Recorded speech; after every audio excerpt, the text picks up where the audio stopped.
Lakshmi sir, ഒന്നുകൂടെ glamour ആയിട്ടുണ്ടല്ലോ. Makeup കൂടുതലാണ്. Sir, അതോ ഇനി വല്ല ലൈൻ ഉണ്ടോ പുതിയത്? സാറുള്ളപ്പോ വേറെ ആരെങ്കിലും ലൈൻ അടിക്കാൻ പറ്റുമോ? ഞങ്ങളൊന്ന് പ്രേമിച്ചോട്ടെ. ആയിക്കോട്ടെ സാർ. വാ.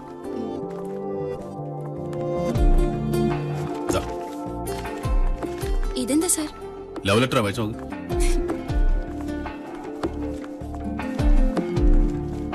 സർ, ഇപ്രാവശ്യം ഒരുപാടുണ്ടല്ലോ സർ. ഈ വർക്കിനെ കുറിച്ച് ഞാൻ എപ്പോ സംസാരിച്ചാലും ലക്ഷ്മിക്ക് ചെവി മാത്രമേ കേൾക്കൂ. മനസ്സിലായി സർ. No questions asked. വളരെ പ്രിക്കോഷൻസ് വേണ്ട ഒരു ജോബാണിത്. അതുകൊണ്ടാ ഈ നമ്പേഴ്സിനെ കുറിച്ചുള്ള എല്ലാ details incoming outgoing all maximum. Okay sir, ഇത് എപ്പോഴേക്ക് വേണം സർ? പറ്റിയ ഞാൻ ഇവിടുന്ന് പോകുന്നതിന് മുമ്പ്. അയ്യോ, ഇവിടുന്ന് പോകുന്നതിന് മുമ്പോ? സർ, ഫോർമാലിറ്റീസിന്റെ പുറകെ പോകാൻ ആര് പറഞ്ഞു? മൊബൈൽ കമ്പനിയിൽ ചെക്കന്മാരില്ലേ, എക്സിക്യൂട്ടീവ്സ്. കണ്ണേ പൊന്നെ മുട്ടേന്നൊക്കെ വിളിച്ചാൽ ഏത് ഇൻഫർമേഷനെ തരാത്തെ? മൊബൈൽ കമ്പനിയുടെ ഓണർഷിപ്പ് വേണം എഴുതണം. ഞാൻ ശ്രമിക്കാം സർ. എന്ന് പറഞ്ഞാൽ പറ്റില്ല. It's A very important job. അതുകൊണ്ടാണ് ഞാൻ നേരിട്ട് വന്നത്. എത്രയും വേഗം അത്ര ഞാൻ പറയുന്നു. Yes sir.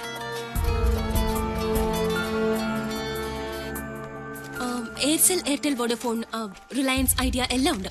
ഫോർമാലിറ്റീസ് ഒന്നുമില്ലാതെ എങ്ങനെ ലക്ഷ്മി? മൊബൈൽ എക്സിക്യൂട്ടീവ്സിനെ കുട്ടാമുട്ടേന്നൊക്കെ വിളിച്ച് എങ്ങനെങ്കിലും അങ്ങനെ സാറ് പറയുന്നത്. Can do it fast.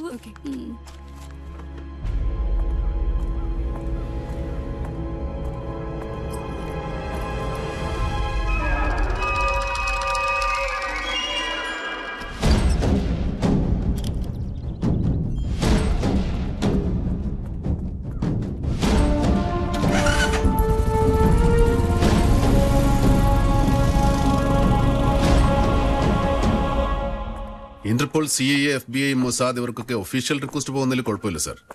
പക്ഷെ കോർ മാറ്റർ സംഗതിയുടെ ന്യൂക്ലിയസ് പുറത്തു പോരുന്ന മാത്രമേ ഉള്ളൂ. അതെ, അതാണ് സാർ ഞാനും പറഞ്ഞു വരുന്നത്. നമ്മൾ ചിലർ അറിഞ്ഞതിൽ കൂടുതൽ മറ്റാരെങ്കിലും ഇത് അറിയുന്നുണ്ടോ, അറിയാൻ ശ്രമിക്കുന്നുണ്ടോ? somebody is watching me, sir. ഞാനിപ്പോ ബഹുമാനപ്പെട്ട ADGP പീറ്റർ സക്കറിയ സാറിന്റെ പടിവാക്കിലാണ് സർ. കണ്ടിട്ട് വിളിക്കാം. ഓക്കെ.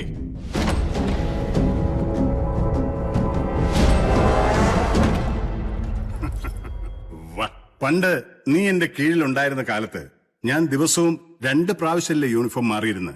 ഇപ്പം ആ സ്റ്റൈലൊന്ന് മാറ്റി 3 പ്രാവശ്യമാക്കി.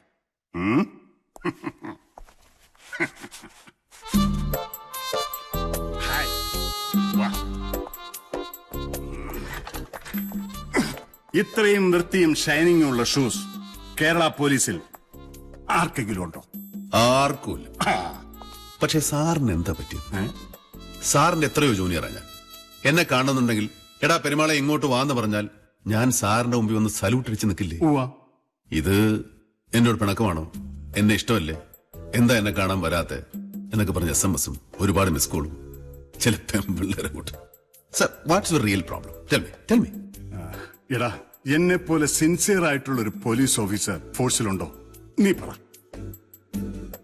എന്നിട്ടും എനിക്കെന്നും അവഗണന. ആ തെണ്ടികളുണ്ടല്ലോ 2 DGP-മാർ, രണ്ടും സർവീസിൽ എന്റെക്കാൾ ജൂനിയർ. എന്നിട്ട് പവർ അവർക്കാ. കാരണം എന്നാന്നറിയാവോ? ക്ലീൻ അടിക്കാൻ എന്നെ കിട്ടില്ല. നിനക്കറിയാമോ, നിന്നെ ഈ അന്വേഷണത്തിന്റെ ചുമതല ഏൽപ്പിക്കാതിരിക്കാൻ അവര് മാക്സിമം ശ്രമിച്ചു. എന്റെ ഒറ്റയാളുടെ നിർബന്ധമാ നിന്നെ ഇതിന്റെ ചുമതലക്കാരനാക്കിയത്. എന്നിട്ടാണോ സാറിന് പവറില്ലാന്ന് പറയുന്നത്? 2 DGP-മാർ മാക്സിമം എതിർത്തിട്ടും സാറിന്റെ ഒറ്റയാളുടെ പവർ കൊണ്ടല്ലേ എന്നെ അന്വേഷണ ചുമതല ഏൽപ്പിച്ചത്. അതിപ്പം പവർ എന്നൊക്കെ പറയുമ്പോ സാറിനെ ആരവഗണിച്ചാലും ഞാൻ സാറിനെ അവഗണിക്കില്ല. വാസ്തവാണോ നീ പറയുന്നേ? വാസ്തവം. ഓ, സത്യത്തിൽ സ്നേഹം കൊണ്ട് നിന്നെ എനിക്കിപ്പൊ കെട്ടിപ്പിടിക്കാൻ തോന്നുന്നു. പക്ഷേ ഷർട്ട് ചുളിയും. ഒരല്പം ജോലി തിരക്കൊണ്ട് ഞാൻ പോയിട്ട് വന്നാ മതി. ഓഹോ, ആയിക്കോട്ടെ.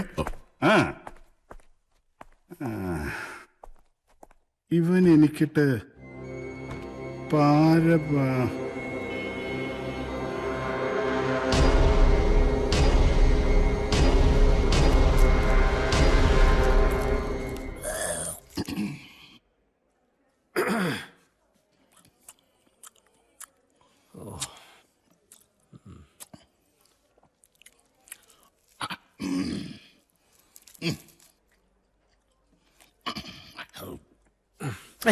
അലമ്പ് എവിടെ കണ്ടാലും തൂത്തോണം. സ്വാമി ഒറ്റ ഒരുത്തന്നെ സെക്രട്ടറി മൊത്തം തുപ്പി തൂറി നാശാക്കി വെച്ചിരിക്കുന്നു. എവിടെ ലിസ്റ്റ്? എനിക്ക് പോയിട്ട് ധൃതി ഉണ്ട്. നടക്കില്ല അരവിന്ദ, നടക്കില്ല. അരവിന്ദനല്ല, ഇനി ആര് വന്ന് ചോദിച്ചാലും CM-നെ വിസിറ്റ് ചെയ്തവരുടെ ലിസ്റ്റ് തരാൻ പറ്റില്ല. ഉത്തരവാദിത്വപ്പെട്ടവർ റിട്ടേൺ ആയിട്ട് എഴുതി തരണം. അതെവിടെങ്കിലും തുപ്പി തൊലയ്ക്കും. അല്ല വേണ്ട, ഇതിനകത്തോട്ട് നിക്ഷേപിക്കും. സ്വാമി അത് ജാട കാണിക്കാതെ ലിസ്റ്റിംഗ് തന്നെ. Nothing doing. ഞാൻ പറഞ്ഞത് എനിക്ക് മനസ്സിലായില്ലേ? വിസിറ്റേഴ്സിന്റെ ലിസ്റ്റ് തരാൻ പറ്റില്ല, പറ്റില്ല, പറ്റില്ല. വേണ്ട വേണ്ട വേണ്ട, താൻ അതുകൊണ്ട് എന്റെ പുറകെ നടക്കും. വാങ്ങിച്ചോ വാങ്ങിച്ചോ വാങ്ങിച്ചോ എന്ന് പറഞ്ഞു. അതിനുള്ള പണി ഞാൻ തനിക്കിട്ട് വെച്ചിട്ടുണ്ട്.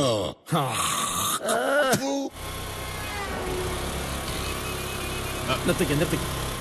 ഓക്കെ. എന്താ പേര്? നന്ദു. വലിയ ഉപകാരം സാർ. ലിസ്റ്റ് കിട്ടിയില്ല സാർ. സ്വാമി എന്ന് പറഞ്ഞു. തരണയിൽ കാര്യകാരണ സഹിതം മുദ്രപത്രത്തിൽ എഴുതി കൊടുക്കണമെന്ന് പറഞ്ഞു കോളാമ്പി. എന്നയാള് പറഞ്ഞു. അങ്ങനെ തന്നെ പറഞ്ഞു. ആഹാ.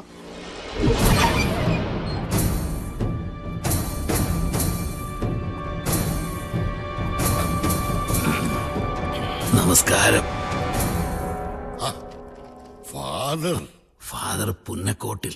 അച്ഛനെ ഓർമ്മയുണ്ടോ ആവോ? അറിയാം. ഇരിക്കണം, ഇരിക്കൂ.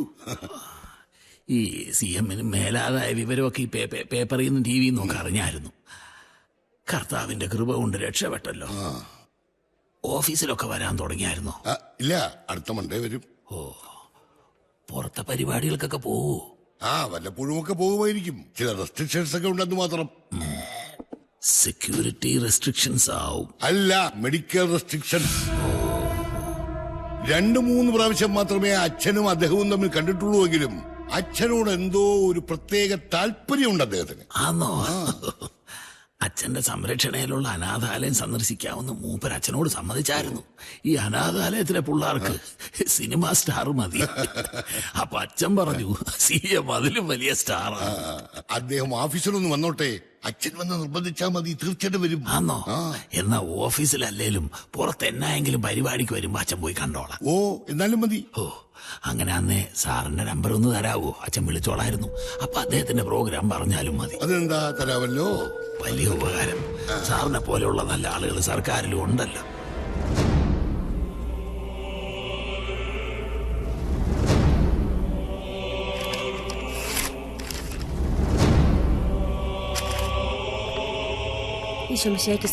ഇപ്പോഴും എപ്പോഴും സ്തുതിയായിരിക്കട്ടെ.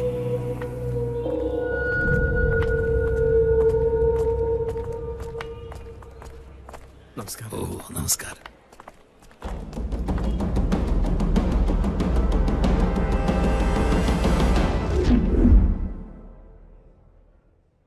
എനിക്കൊന്നും കാണണ്ട സാർ, ഒരു തെറ്റ് പറ്റിപ്പോയി. വാസുദേവൻ സാർ എല്ലാ വിവരങ്ങളും എന്നോട് പറഞ്ഞു. എനിക്ക് CM-ന്റെ മുറി ഒന്ന് കാണണം പ്ലീസ് സാർ. തനിക്കെന്നെ ഒരു വിലയില്ല. അയ്യോ, വന്നോട്ടെ സാർ, വന്നോട്ടെ.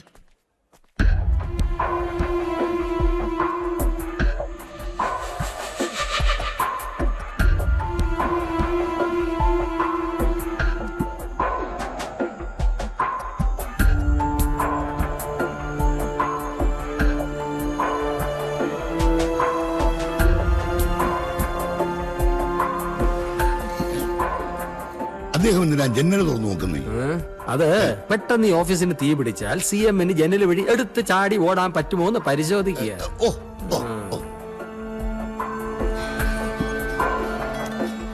വിസിറ്റേഴ്സ് ലിസ്റ്റും ഹിഡൻ ക്യാമറൽ ടേപ്സും കൈയോടെ അരവിന്ദാക്ഷൻ ഏൽപ്പിച്ചേക്കണം.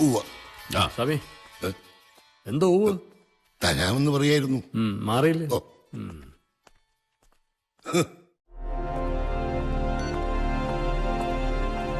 ലക്ഷ്മി, ഞാനാ. Meet me immediately in my office. ആയിക്കോട്ടെ സർ. Fine.